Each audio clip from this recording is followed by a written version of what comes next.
Our last topic is diagnostics. Diagnostics help us answer the question, just what is our application doing? When did it start? When did it restart? Are there any unhandled exceptions? Are there any authorization failures? To get this type of information, there are a number of options available. First, ASP.NET does have a health monitoring system you can configure to report on everything from application start to application end and all the events in between, like exceptions, failures, and compilation events. The health monitoring is relatively easy to enable once you know what you're looking for, and I'll show you a demonstration in just a bit. There are also many third-party options for logging and monitoring. Log4net is a popular open-source library you can reference to build your own logging infrastructure, and the Patterns and Practices team at Microsoft also has an application logging block. Another popular open-source library is ELMA, E-L-M-A-H, which stands for Error Logging Handlers and Modules. ELMA can capture events about your application and store them in a variety of destinations, even post them to Twitter, and it has some pre-built UI to show you the events it has recorded. Inside my application, I want to start by turning on ASP.NET Health Monitoring just to see what it can do. And to understand what it can do, I'm going to have to go to a config file that's under C/Windows, Microsoft.NET, Framework, version 4 is the framework we're using, and inside of here we'll find a config directory. And then inside of this config directory is a web.config file that contains settings used globally across this machine. I'm just going to open that up inside of Visual Studio. We're not going to edit it, just take a look. Because inside of here we will find the default settings for health monitoring. Health monitoring includes some buffering modes that tells different event providers how often they should flush things or write things to disk. But the important pieces inside of here are, first of all, the providers. That is, when ASP.NET raises an event to say something went wrong, there was an unhandled exception, where can that event be written? Well, it could be written to the event log provider, which sends things to the Windows event log. It could be sent to SQL Server through a SQL web event provider. It could be published through WMI. And then there are rules which basically define what events go to what providers. So here we can see that all errors will go to the event log provider. So all along, inside of the event log, ASP.NET has been writing any error messages that might have occurred. And indeed, if I open up the event log right now and look in the application log, I will find warnings about unhandled exceptions that have happened inside of this ASP.NET application. It includes a time, who the user was, a full stack trace, what the machine was, what the URL was, and so forth.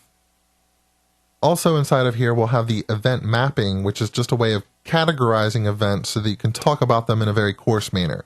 For instance, we have all events, which is anything that can be published, versus heartbeat events, lifetime events, audits, failure audits, and all errors, which is the one that was being used up here, all errors, to publish things into the event log. By default, anything that fails an authorization audit is also put into the event log. What I want to do is, just to see what will happen, is to have my application log everything. And in order to do that, I'm just going to need to do a little bit of configuration in my own web.config file. I am going to copy the SQL web event provider out of the global web.config, and I'm going to ultimately paste it in my own root level web.config. So inside of here, I'm going to add a new section called Health Monitoring and set it enabled. And there's two things I want to do. First of all, I want to configure the providers. What I want to do is remove the one that has the name that was in the root level web.config, and I'm going to paste in what I copied out of here next. So the name of this particular one was SQL Web Event Provider.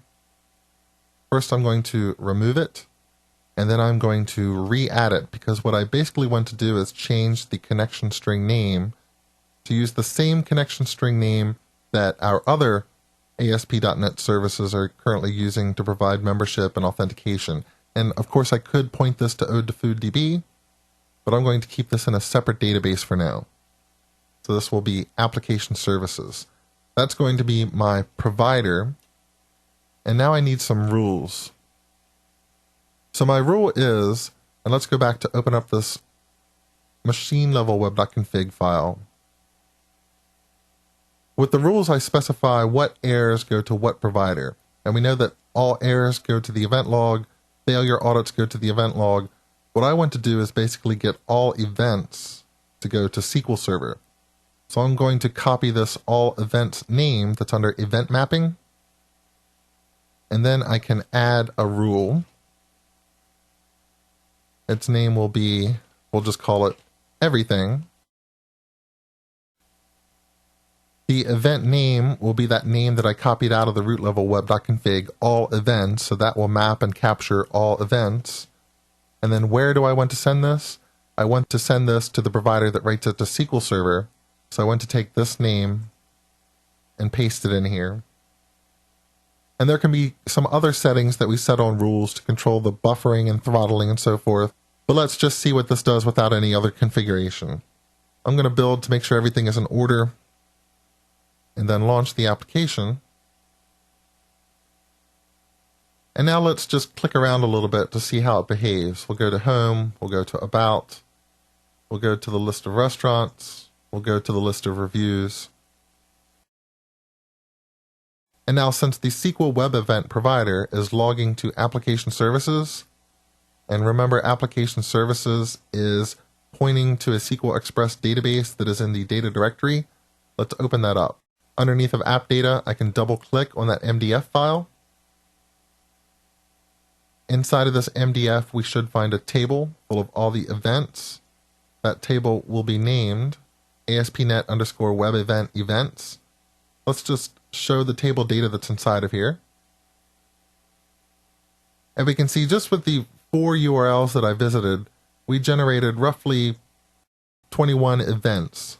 These events, which are not ordered chronologically by default, but they include things like URL authorization succeeded, when did application compilation start, when did application compilation finish, and it will tell you specifically what it was compiling at that point. Here's where the application was starting. So at this point, we could build out a set of views that could display this information to an administrator. But I do want to warn you that you probably do not want to send all events to SQL Server. ASP.NET, as you can see, can generate a tremendous number of events. And you don't want to overwhelm SQL Server or fill up your database.